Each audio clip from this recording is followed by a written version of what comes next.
காளியம்மாள் போகும்போது அவங்கள்ட்ட கேட்டிருப்பாங்க, நீங்க உங்களுக்கு என்ன டேக் போடணும் அப்படின்னு. அப்ப அவங்க தான் தெளிவா சொல்லியிருக்காங்க, சமூக செயற்பாட்டாளர்னு போடுங்க அப்படின்னு. அப்ப 100% கன்ஃபார்மா அவர் வெளியேறுவதுன்னு முடிவாகி போச்சு. இவ்வளவு காலம் பொது வாழ்க்கையில இருந்துட்டு சீமான் நாசமா போறான்றதுக்காக இவங்க வீட்டில் போய் உட்காரணும்னு அவசியம் கிடையாது. ஒரு எலெக்ஷன்ல அவங்க நின்று அந்த தொகுதியை டெவலப் பண்ணி வச்சாங்கன்னா அடுத்த எலெக்ஷன்ல அவங்களை தூக்கி வேற இடத்துக்கு போட்டு சீமான் போய் நின்று போயிரு. அடிப்படை மரியாதையே நீங்க கொடுக்காம பிசுறு அது இதுன்னு பேசுறது. நீங்க அடுத்த கட்ட தலைவர்களை வளர்த்தாதானே கட்சியே வளரும். கட்சியில இரண்டாம் கட்ட தலைவர்கள் யாருமே வளரவே கூடாது. ஒரு சாட்டை ஒரு இடுபாவனத்தை தாண்டி வேற யாருமே இருக்க கூடாது. எப்ப ஆளை விடுற சாமி அப்படின்ட்டு எல்லாம் போறாங்க, தெரிச்சு வர்றாங்க. ஆமா மின்னல் அப்படின்னு சொல்லலாம். இதுவே ரொம்ப தாமதம். மதுரையில நாம் தமிழர் கட்சி ஆள் நிற்கும் போது முக்கியமான பேச்சாளர் எல்லாரையும் கூப்பிட்டு யாரும் அங்க போய் பேசக்கூடாதுன்னு சொன்ன ஆள் தானே சீமான். நன்றி உணர்ச்சி இல்லாம அவங்க வெளியே போறாங்க. நன்றின்றதை பத்தி சீமான் பேசலாமா? அரண்சை நண்பர்களுக்கு வணக்கம். அரண்சை ஊடகம் சுயேட்சையாக இயங்குவதற்காகவே உருவாக்கப்பட்டது. நாம் செய்கிற வேலை உண்மையிலேயே மக்களுக்காக செய்கிறோம் என்பதை நீங்கள் நம்பினால், வாய்ப்பு இருந்தால் இந்த ரேசர் பே கியூஆர் கோடுக்குள்ளே நீங்கள் அதை ஸ்கேன் பண்ணி எங்களுக்கு உங்களால் இயன்றதை விருப்பம் இருந்தால் ஆதரவு தெரிவிக்கலாம். அரண்சை நேயர்களுக்கு வணக்கம். நான் மதன் அறிவுலகன். இன்றைய நமது சிறப்பு விருந்தினர் ஆய்வாளர் கிருஷ்ணவேல் அவர்கள். நிறைய விஷயங்கள் விவாதிக்க இருக்கிறோம், அவரை வரவேற்கலாம். வணக்கம் தோழர். வணக்கம். காளியம்மாள் வெளியேறுகிறார் என்பது போல ஒரு செய்தி வந்தது. நேற்றிலிருந்து இது ஒரு பேசு பொருளாகவே இருந்தது. இன்னைக்கு சீமானே சொல்லிட்டார், அவர் தங்கச்சி வெளியே போறா இருந்தா தாராளமா போகலாம், இது ஒரு ஜனநாயக கட்சி, வந்தா நன்றி வாங்க அப்படின்னு சொல்லுவோம், போனா நன்றி வாழ்த்துக்கள்னு சொல்லி அனுப்பி விட்டுருவோம் அப்படின்னு சொல்றாரு. ஒரு ஜனநாயக கட்சி அப்படின்றத மென்ஷன் பண்ணி இதெல்லாம் அது சகஜம்தான் என்பது போல சொல்லியிருக்கிறார். எப்படி பார்க்குறீங்க? அவர் எப்படி பார்க்குறாரு அப்படிங்கிறதெல்லாம் அவங்க தாண்டி நாம என்ன சொல்லலாம்னா, காளியம்மாவை பார்த்து வாமா மின்னல் அப்படின்னு சொல்லலாம். இதுவே ரொம்ப தாமதம். ஏன் தாமதம்? வீட்லயே கூட பார்த்தீங்கன்னா, ஒரு அப்பா ஒரு பிள்ளைய ஒரு லிமிட்டுக்கு தான் பேச முடியும். ஒரு லிமிட்டை தாண்டி பேசினா, அது சொந்த பிள்ளையா இருந்தா கூட அது மரியாதை இல்லாமல் பேசினா குழந்தைங்களே ஏற்றுக்காது. ஏன் நான் இப்படியே பேசிட்டு இருக்கிறேன் நீ அப்படின்னு பிள்ளைங்களே கேள்வி கேட்பாங்க. ஒரு கணவர் மனைவி அது மாதிரி கேட்டாங்கன்னா, ஏன் என்னை பார்த்து இப்படி மரியாதை இல்லாமல் கேட்குறேன் அப்படின்னு கேட்பாங்க. இல்லை கணவர் மனைவியை மரியாதை இல்லாமல் பேசினா மனைவி கேட்பாங்க.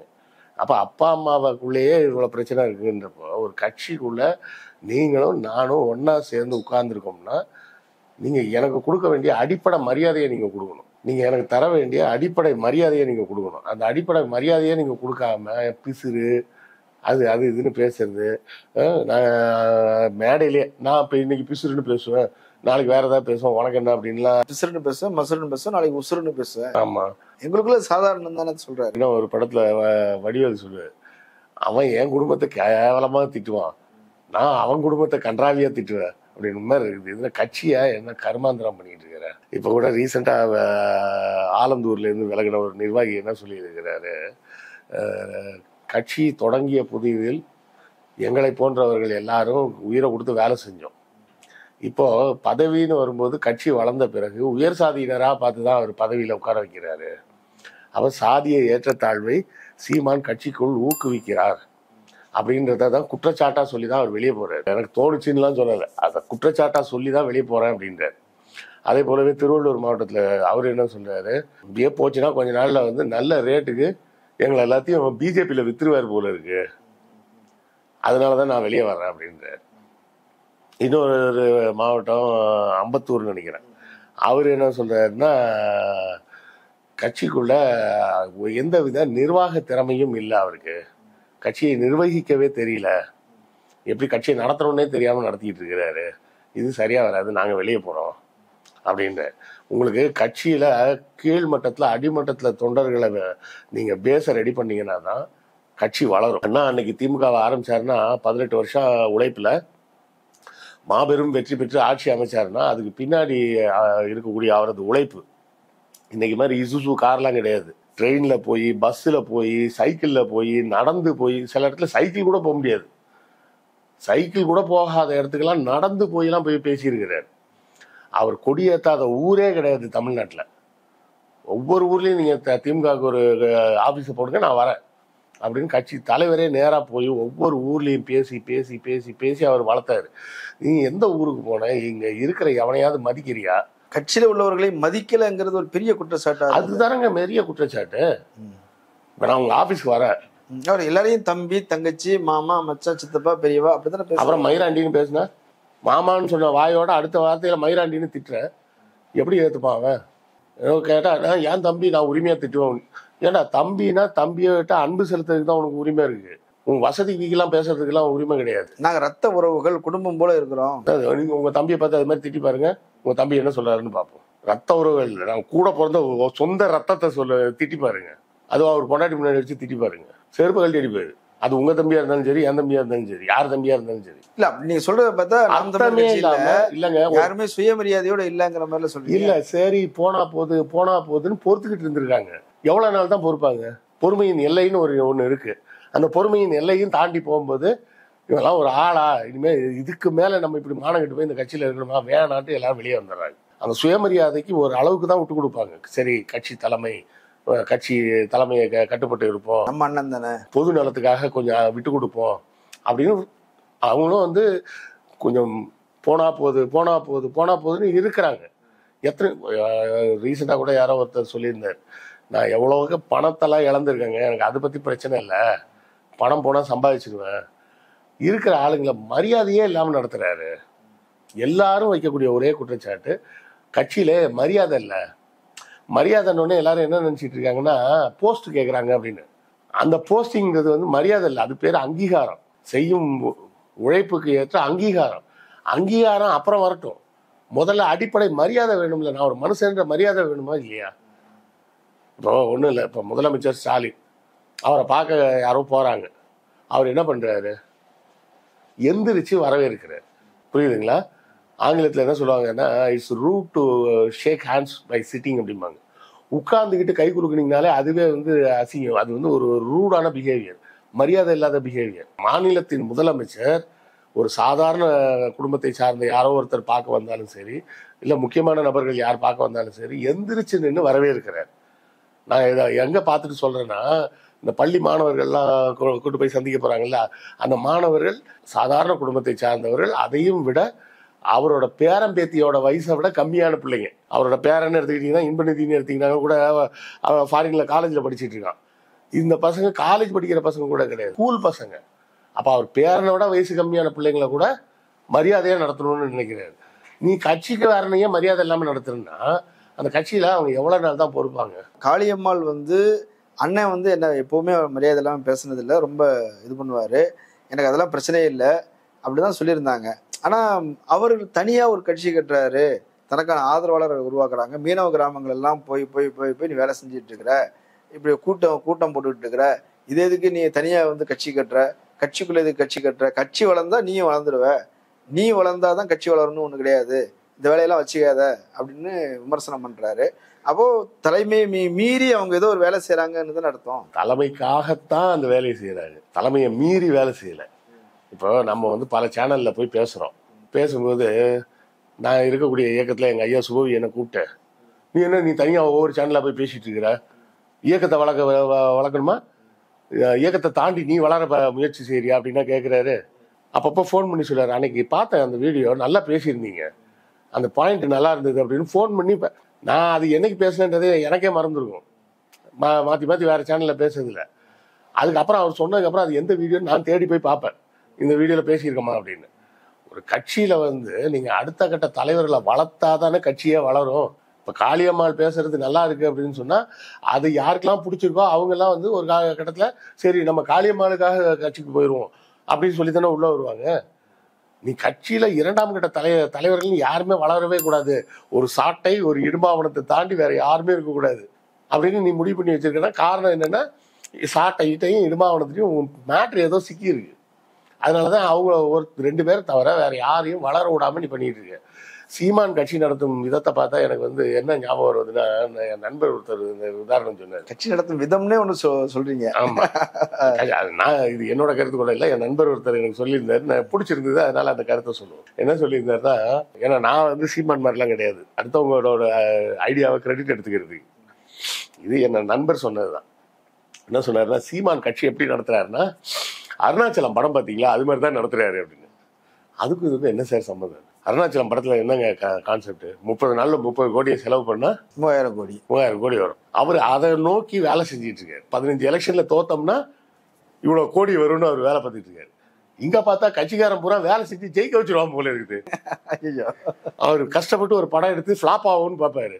பார்த்தா அதை ஹிட்டு படம் ஆக்கி விட்டுருவாங்க. இப்போ ரேஸ்ல போய் படம் கட்டுவாரு, அந்த குதிரையை ஜெயிக்க வச்சிருவாங்க. அந்த மாதிரி நம்ம கஷ்டப்பட்டு எப்படியாவது எலெக்ஷன்ல தோத்து நிதி வாங்கலான்னு பார்த்தா இவங்கெல்லாம் வேலை செஞ்சு கட்சியை ஜெயிக்க வச்சிருவாங்க போல இருக்க. அதுலதான் சீமான் டென்ஷன் ஆகிறாரு.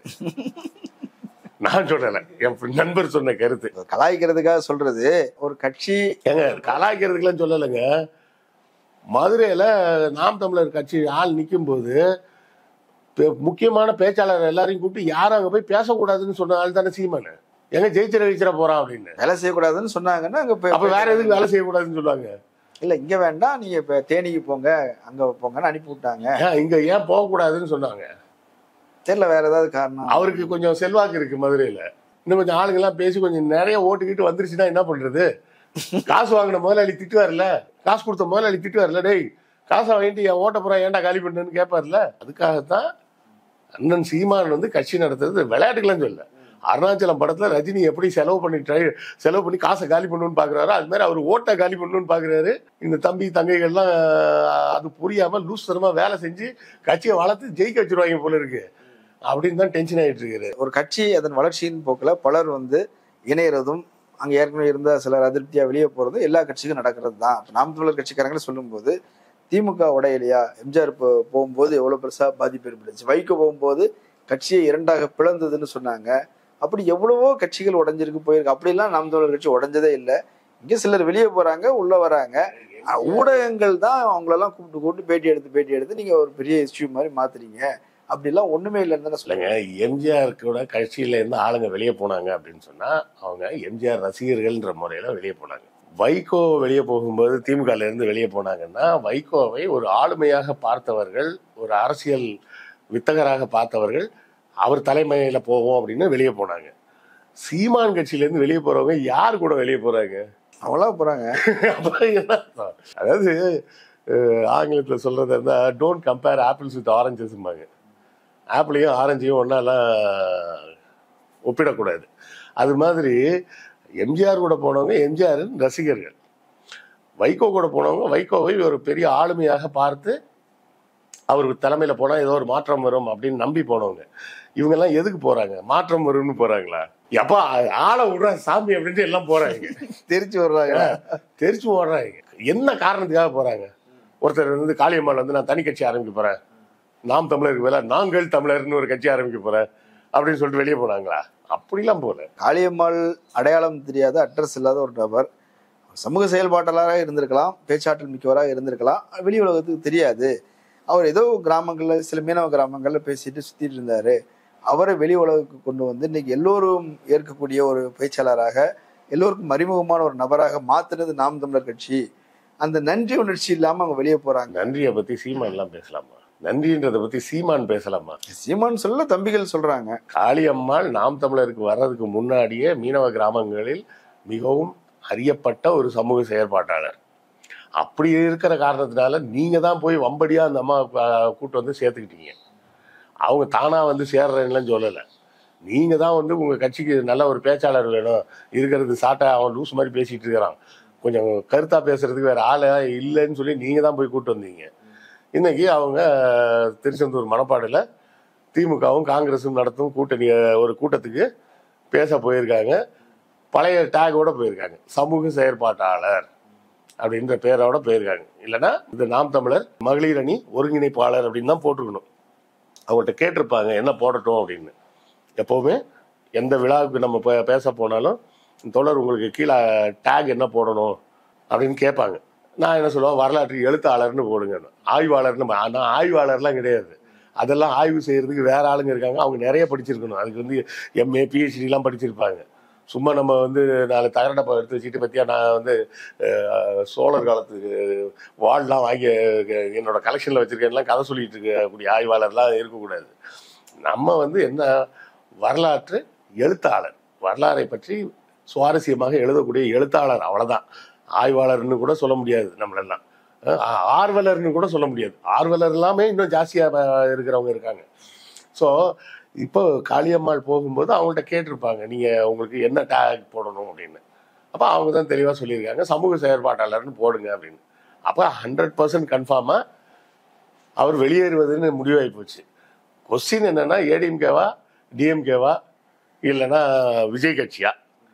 ஏன்னா நிறைய பேர் இங்கேருந்து போனால் நேராக விஜய் கட்சிக்கு தான் போகிறாங்க. திமுகவுக்கும் நிறைய பேர் வந்திருக்கிறாங்க, விஜய் கட்சிக்கும் போறாங்க. உயர்மட்டத்தில் உள்ளவங்க திமுகவுக்கு வராங்க, தமிழக வாழ்வுரிமை கட்சிக்கு இது நிறைய பேர் போயிருக்காங்க. ஸோ இவர் வந்து ஒருவேளை தமிழர் வாழ்வுரிமை கட்சி கூட போகலாம், சொல்ல முடியாது. கேள்வி அங்கதான் வருது. அவர் அப்படியான எந்த நிகழ்ச்சியிலும் பங்கு பெறாமல் திமுகவினர் கணிசமாக பங்கெடுக்கக்கூடிய ஒரு நிகழ்ச்சியில் பங்கெடுக்கிறார். அனிதா ராதாகிருஷ்ணன் அமைச்சர் அவர் பங்கெடுக்கிறாங்க, கான்ஸ்டான்டைன் அவர் பங்கெடுக்கிறாங்க, காங்கிரஸ்ல உள்ளவர்கள் பங்கெடுக்கிறாங்க. அப்படின்னும் போது ஒண்ணு காங்கிரஸுக்கு போவாங்களோ அல்லது வந்து திமுக வருவாங்களோ, அப்படித்தானே ஒரு பேச்சு வருது. நம்ம வந்து அந்த கோணத்தை தவிர்க்க வேணும்னு அவசியம் இல்லை. அதே செய்தியே வருது, திமுகவோட பேச்சுவார்த்தை நடத்திட்டு இருக்கிறாங்க. எல்லா கட்சியோட தான் பேச்சுவார்த்தை நடத்துவாங்க. சில கோரிக்கைகள் அவங்க வச்சிருக்கிறாங்க. புதுசா ஒரு கட்சிக்கு வர்றேன்னு சொன்னா எனக்கு ஏதாவது தருவீங்களான்னு கேட்கதான் செய்வாங்க. யாருன்னா காசு சொல்லலை, நான் ஏன் ஒரு முக்கியமான பொறுப்பு தருவீங்களா, கொடுத்தீங்கன்னா நானும் உங்க கட்சிக்காக வேலை செய்வேன் அப்படின்றது அவங்க திமுகவில் மட்டும் சொல்லியிருக்கணும்னு அவசியம் கிடையாது. மேபி மற்ற கட்சிகள்லையும் சொல்லியிருக்கலாம். எங்க இருந்து முதல்ல செய்தி வருதோ இல்லை எங்க நல்ல ஒரு அங்கீகாரம் கிடைக்குதோ அந்த கட்சிக்கு போகணுன்னு தான் எதிர்பார்ப்பாங்க. ஏன்னா இவ்வளோ காலம் பொது வாழ்க்கையில் இருந்துட்டு சீமான் நாசமாக போறான்றதுக்காக இவங்க வீட்டில் போய் உட்காரணும்னு அவசியம் கிடையாது. கரெக்டா? ஸோ அவங்களோட பயணத்தை அவங்க தொடருவாங்க. அவங்கள அப்படி திமுகவுக்கு வந்தால் நம்ம வேணா வாமா மின்னல் அப்படின்னு சொல்லலாம், இல்லைன்னா இல்லை எங்கிருந்தாலும் வாழ்க அப்படின்னு சொல்லலாம். ஒரு பெண்மணியாக, தனி பெண்மணியாக, எந்த ஒரு பின்புலமும் இல்லாமல் வறுமையான சூழலிலிருந்து, ஒரு ஒடுக்கப்பட்ட மீனவ சமுதாயத்திலிருந்து வந்து ஒருத்தர் தானா தன்னுடைய உழைப்பால் இவ்வளவு தூரம் மேலே வந்திருக்கிறாங்க, இவ்வளவு தூரம் மக்களால் அறியப்பட்டிருக்காங்க அவங்களோட சமூக பணியால, அப்படிங்கிறது உண்மையிலே பாராட்டத்தக்கது. நடுவில் பாவம் அவங்க நேரம் சரியில்லையா என்னன்னு சொல்ல முடியாது. ஏன்னா கருப்பு சட்டை போட்டுக்கிட்டு நேரம் சரியில்லைன்னு பேச முடியாதுல்ல. நம்ம சூழல் சரியில்லை, சேர்க்கை சரியில்லைன்னு சொல்லலாம் வேண்டாம். சேர்க்கை சரியில்லாமல் போய் நாம் தமிழரில் போய் சேர்ந்துட்டாங்க. சேர்ந்து கொஞ்சம் காலத்தை வீணடிச்சிட்டாங்க. 2-3 எலெக்ஷன்லையும் ஒரு எலெக்ஷனில் அவங்க நின்று அந்த தொகுதியை டெவலப் பண்ணி வச்சாங்கன்னா அடுத்த எலெக்ஷனில் அவங்கள தூக்கி வேறு இடத்துக்கு போட்டு சீமான் போய் நின்று போயிரு. சரி, இப்படிலாம் கூத்தடிச்சு அவரை பகடைக்காயாக பயன்படுத்தியிருக்காங்க இவ்வளோ நாளாக. சரி, இதற்கு பின்னராது அவரது அரசியல் பயணம் வெற்றிகரமாக அவருக்கு அமையட்டும்னு நம்ம வாழ்த்துக்கள் சொல்லலாம். நிறைய தகவல்கள் சொல்லியிருக்கிறீங்க. மக்கள் அதை பரிசீலிக்கட்டும். கலந்து கொண்ட கருத்துக்களை பயன்படுத்த நன்றி. நன்றி. நேரில் மற்றொரு விருந்தினரோடு மீண்டும் சந்திக்கலாம். நன்றி.